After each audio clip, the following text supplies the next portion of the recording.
Hey folks, I'm Captain Jimbo Keith, And I'm Captain Jim Keith. and this is Keith Boys Outdoors.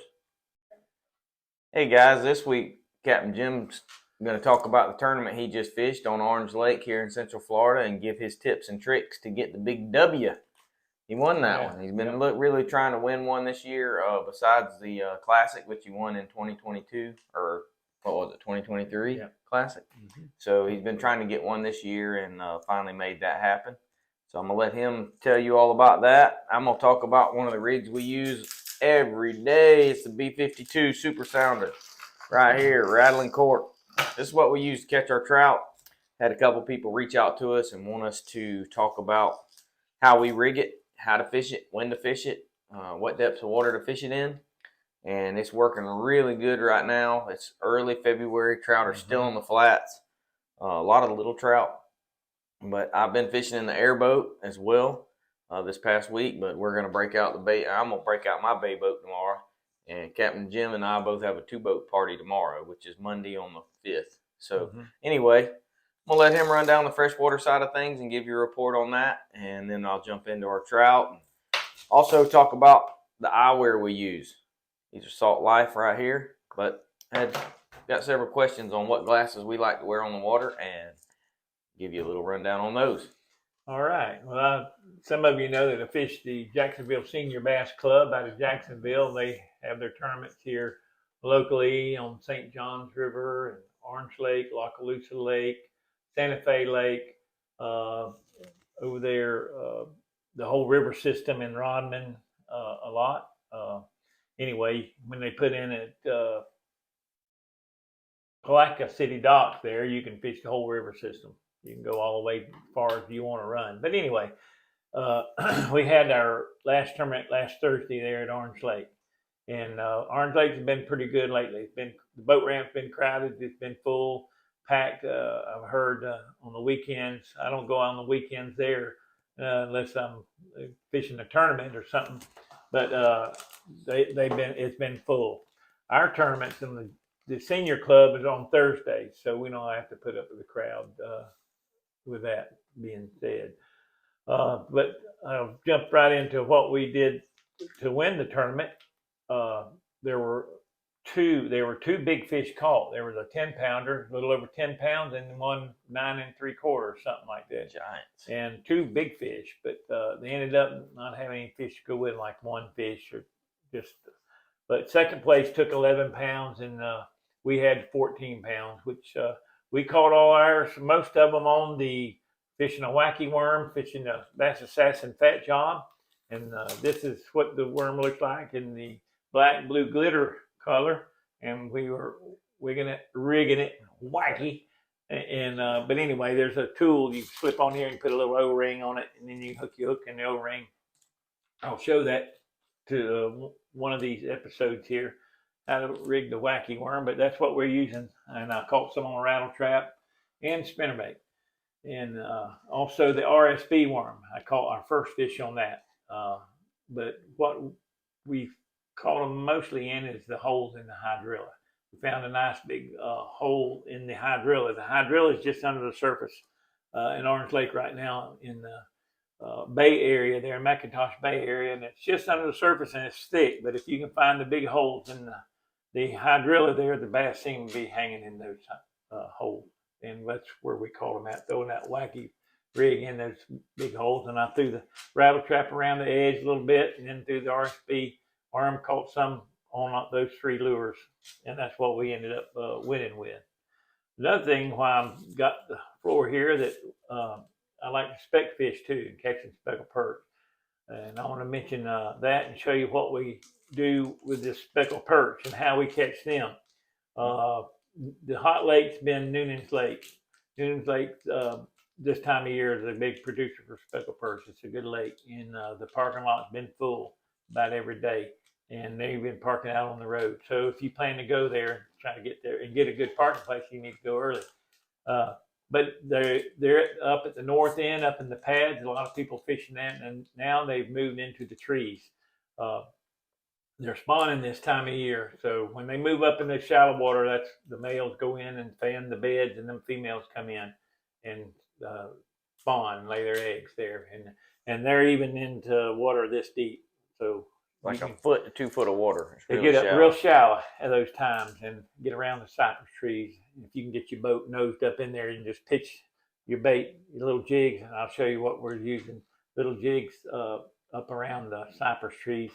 You hand me one of those, producer Andy. Hand me one of those rods. I'll show you what we're using. How we some people even wade. Yeah, Noonans, you got, which is crazy to me. You got a lot of alligators in Noonans. People, yeah, there's just a few, but that wade, but most of them will. But this is the rig we're using. This little Bass Assassin curly tail, chartreuse color, and then I use a little cord, and you can rig it up just shallow like that, and just pitch this around the trees, cypress trees. I use my favorite one is the little dumpling, Bass Assassin little dumpling, and this is the color. The color is a bluegrass. It's called the bluegrass. But anyway, it's got 2 tails in there with 1 jig head, and that's one of my favorites. And you can get these from Bass Assassin. You can call the Bass Assassin company up in Mayo and order those. Those are real good. And here's what the little tails that we use. I got the pink curly shads and the curly shad in the chartreuse and silver. This is the pink ghost, and both of these work real well. Those are my favorites. Just like we have favorites in our sea shads. Yeah. These are my favorites right here for the speckled perch. And I've been using the fluorocarbon. Well, it's tripolymer. It's between a monofilament and a fluorocarbon. And it's ice clear. It's 17 pounds. And it's a thin diameter. And I use that tied on to the braid with our spinning rods. And it worked very well. Been doing real good. And that's about it. They've been catching them. My nephew went out. Daniel went out yesterday afternoon and had 21 in 2 hours, and they just went up in trees pitching around. He hadn't even been out there. He just picked a spot and went in there and he caught them.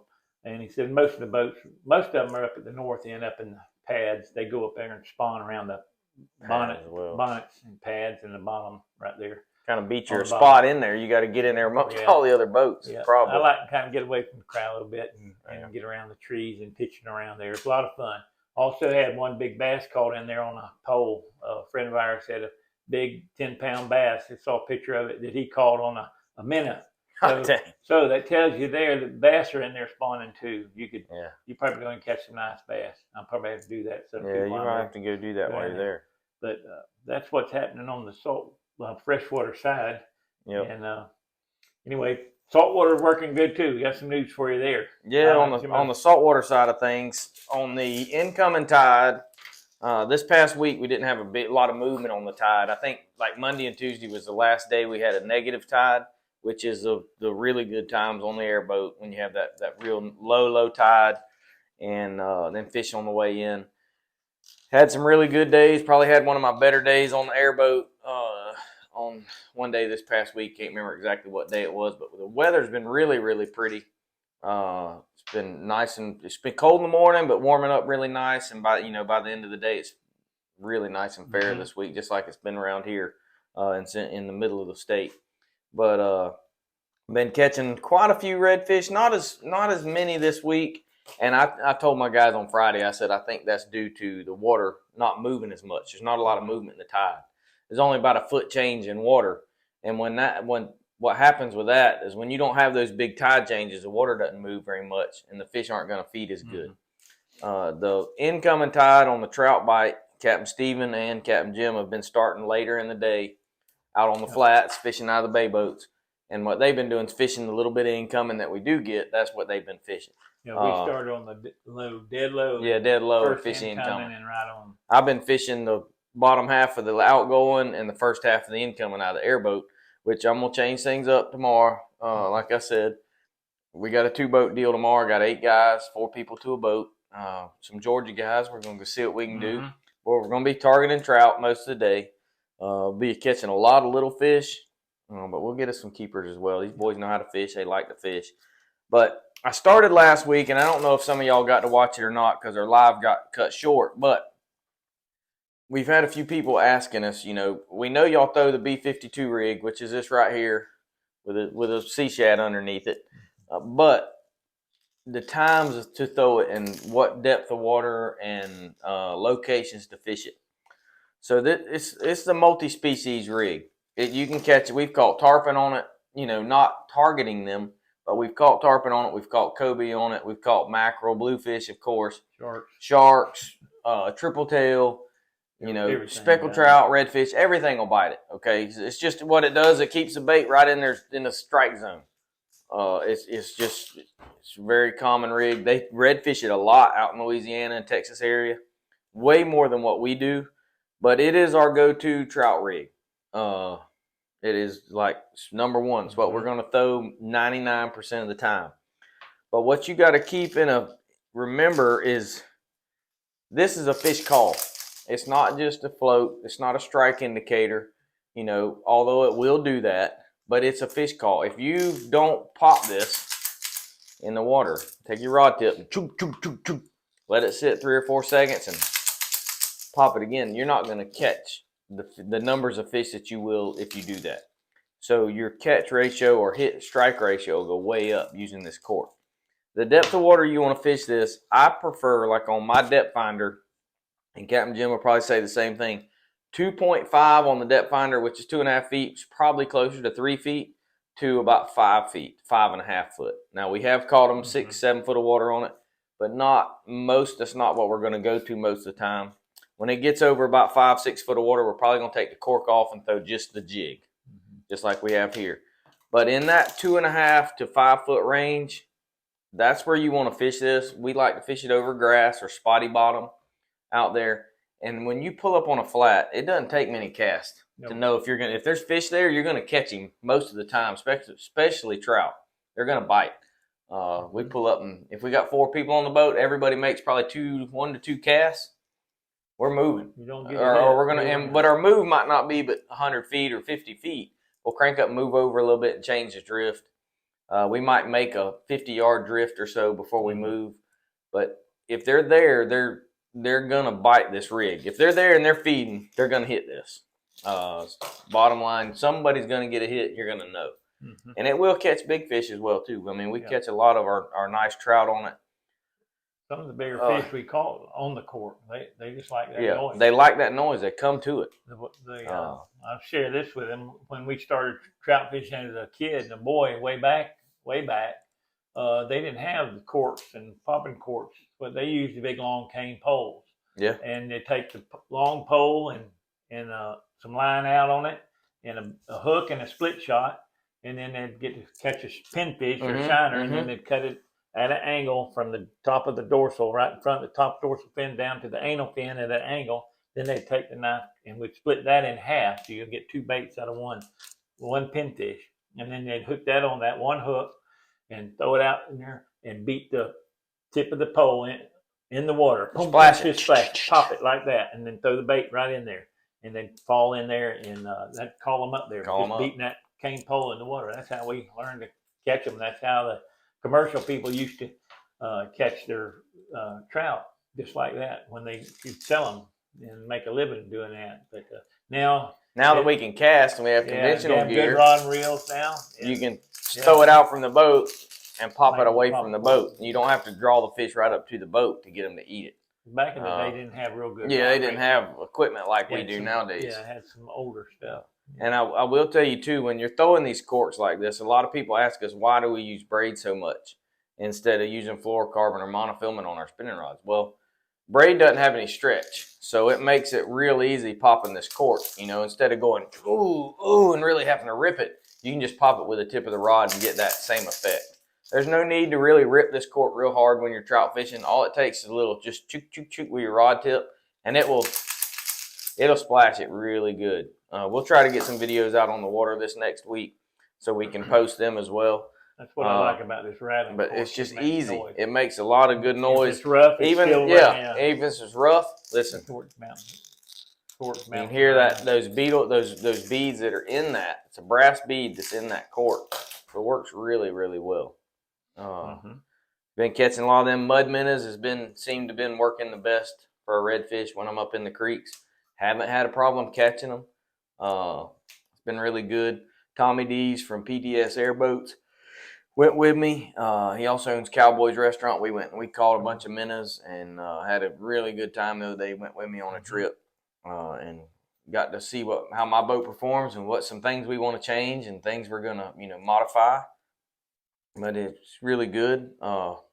I suggest if you can get on the water, go ahead and start now. We usually tell people wait till the spring, but it's happening now. I mean, the fish are, as long as we don't have a real hard cold snap hit us, the fish should be biting pretty good. The guys in Crystal River are catching the sheephead already, so I look for them to start moving up our way pretty soon. Probably next full moon, they'll start spawning out in our water.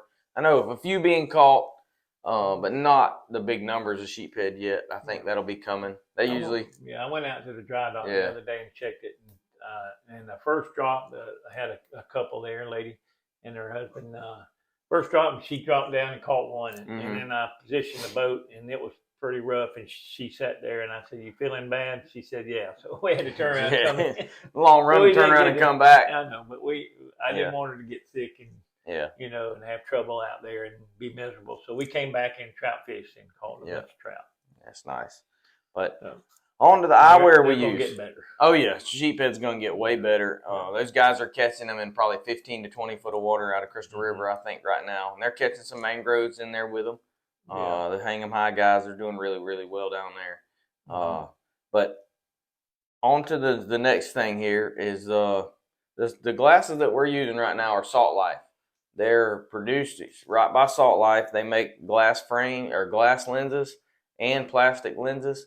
I like a green mirror, but I think if you're really wanting to get that view into the water and really wanting to see the fish, a lot of people say just a regular amber lens or a smoke lens works the best. I just like the reflection off of this. I like to keep the reflection of the sun out of my eyes best I can. A lot of the offshore guys like the blue. And the green for the shallow water flats and amber. Yeah. But we've used other brands. The plastic lenses are lighter. I will say that they're lighter on your face. I just like glass because they seem like they're a little more durable. They don't scratch as easy. I prefer the glass. I wear contacts, and I like the glass, and they're just more clear to me when I have my contacts in. Now, Cast King makes some glasses as well. These are anywhere from $150 to $200. You can get them all kind of different frames. You get all kind of frames if you go on saltlife.com. Cast King, if you don't want to spend $100 on some, Cast King makes a plastic lens. It's a little cheaper frame glasses, but they are very comfortable and for the money they're hard to beat. They're less than $50. Most of them are like $30. It's really good bang for your buck. But that's kind of the in a nutshell what's going on. Captain Jim thought he had a pair in here. Yeah, I've got a might have a pair right here. Anyway, they got some neat frames. I actually saw a guy wearing a pair the other day, and I was like, dang, I hadn't seen those frames yet. So they're also, the Cast Kings are on Amazon as well. Yep, that's the Cast King glass here. Yep. They come up. Sight. Ta-da! Yeah, you're right, Andy. Got the case and no glasses in there. So anyway. They're real light. That's why I thought they might be in there. We're going to start doing our pre-recorded shows instead of going live on Sundays. So that'll help us be able to get you some different views and some things and put together some other shots, maybe some stuff from out on the water, throw in the cork a little bit. They're in my bag. See how things go with that. But anyway, thanks for viewing and watching. Please subscribe to Saltwater Assassin Fishing Charters on YouTube.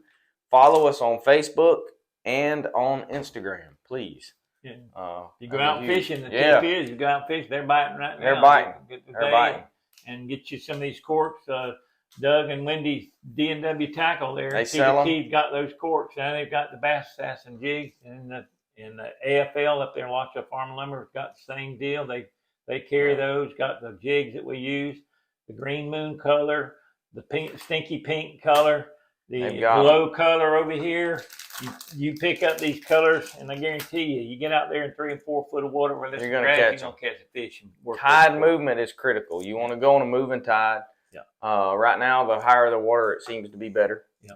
So, and that's typically with trout. You want to get that water up in that 2.5 to 3.5 foot range to really get them fired up good. So we got a few openings. I've got a few openings. Captain Stephen does. Yep. Give us a call and get you lined up. We go catch some fish, have a good time. I'm gonna be spec fishing this week. We got a trip tomorrow, and then Mm-hmm. and then Tuesday I'll be out there on the freshwater side, and probably a couple of days this week I'll be on probably at Noonan's Lake fishing those sticks. Then this Saturday we have our Beast Feast at Countryside Christian School. If you have not got a ticket yet and you would like to come, it's on Saturday the 10th, February the 10th.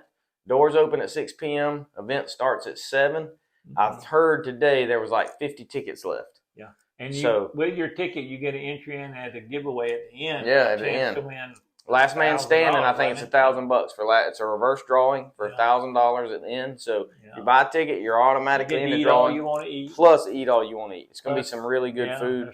There's some prizes and drawings and stuff like that. There's going to be just something besides beast. We're going to have fish. So we're going to cast net a bunch of mullet this week. We're going to have smoked mullet and fried mullet and maybe some smoked mullet dip, maybe.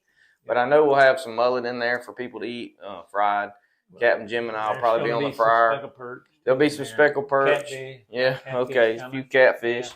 But there'll be duck, venison, wild pork, turkeys, turkey meat, gator meat, frog legs, squirrel purlo. I don't know if there'll be any squirrel brain soup, but there's going to be some soups.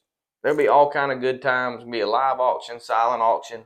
A lot of firearms to raffle away. Some different kind of drawings on card games and dice rolling games. Probably some bow. They usually have a bow. They usually have a bow or crossbow. But if you're interested in coming, reach out to us on our social media, and we'll get you in touch with the right people to be able to get you a ticket. They usually sell them at the door, but I think they're going to limit that this year. Try to get a head count. They got some special stuff. They're trying to make sure they have a number of people. So it's all proceeds go to the athletic department at Countryside Christian School. So it's it's our biggest fundraiser of the year, basically the only one we do. So it's a huge deal. But anyway, next week we'll talk about that. We'll try to get some video from it. So the following year, maybe y'all will want to come and get excited about it. But anyway, that being said, we're going to wrap things up here, and we'll see y'all next week.